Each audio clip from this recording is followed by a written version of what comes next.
न- नमस्ते। कैसे आप सब लोग? ओके।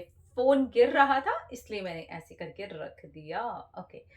तो ये जो सक्सेस स्टोरी है ये है, नाम नहीं है लेकिन ठीक है। ओके, कोई बात नहीं। अगर बीच में नाम आएगा या मना किया होगा तो उस हिसाब से चलेगी सक्सेस स्टोरी। बाकी ठीक है। इन्होंने लिखा है, हेलो दीदी, मेरे रिलेशनशिप की सक्सेस स्टोरी मुझे आपके साथ में शेयर करनी है। I am very happy. जिस तरह से मेरी सक्सेस स्टोरी के अंदर ट्विस्ट एंड टर्न है वो सच में आपको चौंका देगा। मेरी लव स्टोरी तो बहुत ही ब्यूटीफुल थी, जैसे कि सबकी होती है वैसी ही मेरी बहुत अच्छी चली। शुरू का 1.5 साल तो इतना बढ़िया था कि मैं आपको क्या बताऊं। उसके बाद से प्रॉब्लम्स आनी शुरू हो गई। हम दोनों के बीच में बहुत सारा गैप आ गया। हम दोनों की आपस में इतनी छोटी छोटी बातों पर लड़ाई होने लगी। उसके बाद कब वो छोटी छोटी बातें बड़ी बड़ी हो गई हम दोनों को पता ही नहीं चला। फिर एक बार पहला हमारा ब्रेकअप हुआ। उसके बाद कैसे तैसे मैंने रो धो करके अपने पार्टनर से बात की, और मैं इतना रोती धोती हूँ कि मैं आपको क्या बोलूँ। अब मैंने अपने रोने को रोना धोना ही बोलना शुरू कर दिया है, बल्कि मैं धोना धोना ज़्यादा बोलती हूँ। आपको हंसी आएगी ये सोच के, लेकिन हाँ, अब मैंने अपने इस इमोशन का खुद ही मजाक बनाना शुरू कर दिया है, क्योंकि मैं सच में बहुत छोटी छोटी बात पर रोती धोती धोती रहती हूँ। I am really very much happy now, क्योंकि अब मैंने इस इमोशन का जब से मजाक बनाना शुरू किया है तब से मैंने नोटिस किया है मेरे अंदर बहुत सारे चेंजेस आ रहे हैं। जब भी मुझे रोना आता है तो मैं यही सोचती हूँ, मैं कितना रोती धोती धोती सी लड़की हूँ। मुझे कौन पसंद करेगा जब मैं खुद को ही नहीं पसंद कर पाती।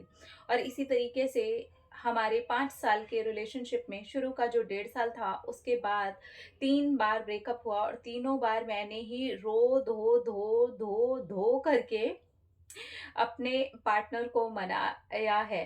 और मेरे पार्टनर हमेशा ही मुझे बोलते कि अ, मैं बहुत ज़्यादा ही रोती हूँ और एकदम रोंदो टाइप की हरकतें करती हूँ जो उनको बिल्कुल भी पसंद नहीं आती है।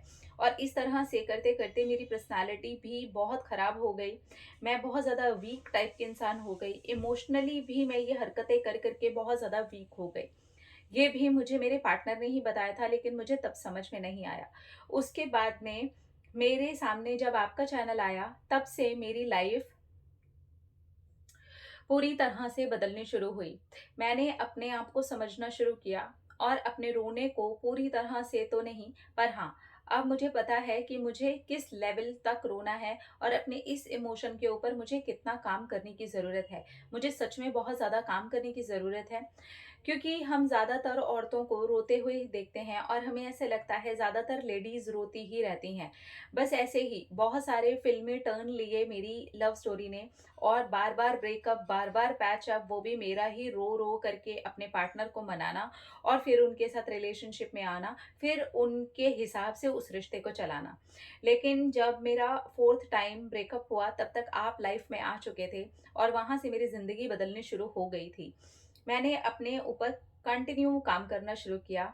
अपने आप को मैंने होपोनोपोनो प्रेयर करनी शुरू की, सेल्फ लव के अफ़र्मेशंस देने शुरू किए। अपने पार्टनर के और अपने रिलेशनशिप के लिए भी मैंने अच्छे-अच्छे अफ़र्मेशंस देने शुरू हुए। और इस बीच हमारी जो 4th टाइम लड़ाई हुई थी, वो यही हुआ कि मेरे पार्टनर ने मुझे ब्लॉक कर दिया, और मैंने भी अपने पार्टनर को ब्लॉक कर दिया। मुझे लगा ठीक है, अगर तुम्हें मेरी ज़रूरत नहीं है तो मुझे भी तुम्हारी ज़रूरत नहीं है। और ये सोच कर के मैं पीछे आ गई, और इस बार मैंने डिसाइड कर लिया था मैं नहीं जाने वाली हूँ। बहुत हो गया, लड़ाई होती है, हर बार कभी उनकी कभी मेरी गलती होती है, पर ज़्यादातर मैं ही जाती हूँ। मैं ही हर बार इस रिलेशन को बचाने की इतनी कोशिश कर चुकी थी कि अब मैं हार गई थी। और मुझे लगा नहीं, ये झुक-झुक करके अब ये रिश्ता ऐसा हो गया है कि मुझे कोई भी बात सुना दी जाती है और मेरे इमोशंस का मज़ाक उड़ाया जाता है। तो पहले तो मुझे अपने इस इमोशन पे काम करना है, और मुझे अपना मज़ाक उड़वाने के लिए किसी रिश्ते में रहने की ज़रूरत नहीं है। मैंने अपने आप को स्ट्रॉन्ग किया, और इतना ज़्यादा स्ट्रॉन्ग कर लिया कि मेरे स्ट्रॉन्ग का लेवल तो आप पूछिए ही मत। 6 महीने पहली बार ऐसे हुआ था, मैं 6 दिन क्या 6 घंटे भी नहीं रह पाती थी, इतने कॉल और मैसेज अपने पार्टनर को करती थी। लेकिन 6 महीने तक मैंने अपने पार्टनर से कोई भी कॉन्टैक्ट नहीं किया। 6 महीने के बाद में मेरे पार्टनर को जब ख़्याल आया, तो उन्होंने इंस्टाग्राम पर मुझको मैसेज किया, और वो भी दूसरी आईडी बना करके मैसेज किया। उनको लगा कि पता नहीं, इतना लंबा समय तो कभी होता नहीं है, पर पहली बार ऐसा हुआ है, तो क्या बात है। मेरा प्रोफाइल पब्लिक है, इसलिए आसानी से वो मुझे मैसेज भी कर पाए। जब उनका मुझे मैसेज मिला तो मैं एकदम से हैरान रह गई, और फिर मैंने उनको इग्नोर कर दिया। मुझे लगा कि क्या रिप्लाई करना है, मुझे कोई रिप्लाई नहीं करना, फिर वही सब बातें सुनूंगी, मैं तो रोती रहती हूँ, मैं तो बस ऐसी ही रिश्ते के अंदर हूँ, मेरी तो हर वक्त की एक इज्जत गिरी सी हुई मुझे फिर से फील होगी, मुझे नहीं करना। और मैंने उनके उस इंस्टाग्राम वाले मैसेज का भी कोई रिप्लाई नहीं किया। सच में मेरा मन ही नहीं किया। मैं फिर भी अपने ऊपर चुपचाप से काम करती रही। मैं अपनी जॉब करती रही, और जॉब के लिए भी मेरे 2 एग्ज़ाम्स आने वाले थे, मैं उनके ऊपर भी चुपचाप काम करती रही। उसमें से इसी बीच में एक एग्ज़ाम में पास भी हो गई, जो कि इतना टाइम से ट्राई करने के बाद नहीं हो पा रही थी। तो यहाँ पर भी मुझे मेरी ग्रोथ दिख रही थी। घर वाले भी अब इज़्ज़त कर रहे थे। सब लोग अब मुझसे अच्छे तरीके से बात करना शुरू कर चुके थे। यहाँ मेरा पार्टनर मेरे पीछे पड़ गया था। अब वो रात-दिन मुझे इंस्टाग्राम पर मैसेज करता और यही लिखता कि मुझे अनब्लॉक करो। बात करनी है, इस तरह से नहीं होता। तुम अकेले इस रिश्ते को ख़त्म नहीं कर सकती। मैं ये सोच कर के हैरान रह गई। पहले तो अकेले ही मैं इसे सँभालती रही हूँ। अब अकेले मैं कुछ नहीं कर रही। और इसके बाद मैंने अपने पार्टनर से बात की। हम दोनों का रिलेशन अब बहुत ज़्यादा अच्छा हो गया है। मेरे पार्टनर अब मेरे हर इमोशन की इज़्ज़त करते हैं। हाँ, अब मैं बिल्कुल रोती, धोती, धोती नहीं हूँ। बिल्कुल भी मैंने रोना-धोना बंद कर दिया है। अब मुझे पता है कि मुझे अपने रिलेशन को अगर स्ट्रॉन्ग बनाना है, तो मुझे पहले स्ट्रॉन्ग बनना पड़ेगा, और ये मैंने आपसे सीखा है। Thank you, thank you, thank you. यही तो मैं सिखाती हूँ, यही तो मैं बोलती हूँ, यही तो कहती हूँ यार, इतना मत गिर जाया करो रिश्ते में कि सामने वाला आपको गिराने का एक मौका भी नहीं छोड़े। हालाँकि उसकी कोई गलती नहीं होती। हम ऐसी हरकतें करते हैं, हम इतना रोते, धोते, धोते, धोते, धोते रहते हैं कि वो रोना-धोना एकदम धोबी के घाट जैसा हो जाता है। सामने वाला हमें एक धोबी से ज़्यादा कुछ नहीं समझता, और इसमें उसकी कोई गलती नहीं है। हमें ऐसा लगता है मैं तो इमोशनल हूँ ना, मैं इमोशनल हूँ, मैं इमोशनल हूँ, मैं बहुत इमोशनल हूँ। ठीक है यार, ठीक है। इसे इमोशनल वीकनेस का नाम दीजिए। हो सके तो इनका ही एक फंडा अपना लीजिए कि उसी इमोशन का मज़ाक उड़ाने लगिए। आई थिंक वो ज़्यादा बेटर होगा।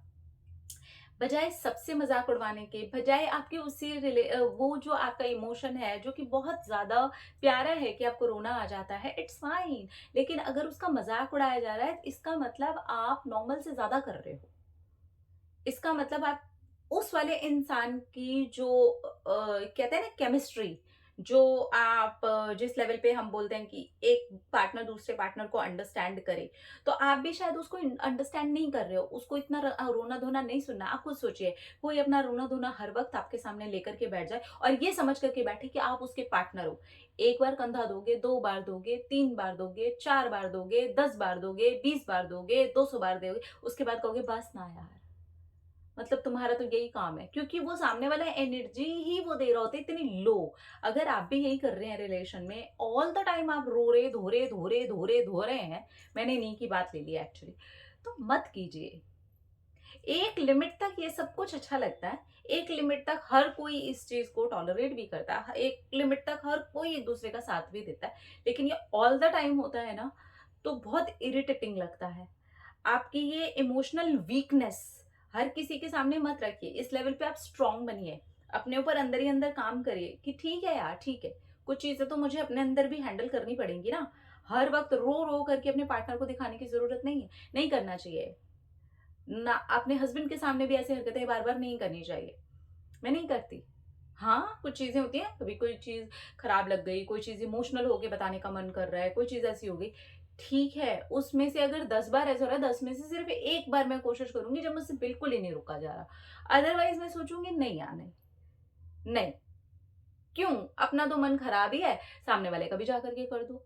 क्यों? क्यों भाई, किस खुशी में? लड्डू थोड़ी ना, पेड़े थोड़ी ना है, लेकिन हम पार्टनर को वही समझते हैं। क्यों? मेरा पार्टनर है, इतना एक्सपेक्ट नहीं कर सकती। नहीं कर सकते, नहीं कर सकते, और करना भी नहीं चाहिए। इमोशनल वीकनेस मत दिखाइए। जितना हो सके इसके ऊपर काम करिए, इस लेवल पे जाके स्ट्रांग बनिए। ठीक है? अपना अपना रखिए ख्याल, अपने आप से कीजिए ढेर सारा प्यार, ताकि वो विश्राक्त करिए ढेर सारा प्यार। I love you all. Tata.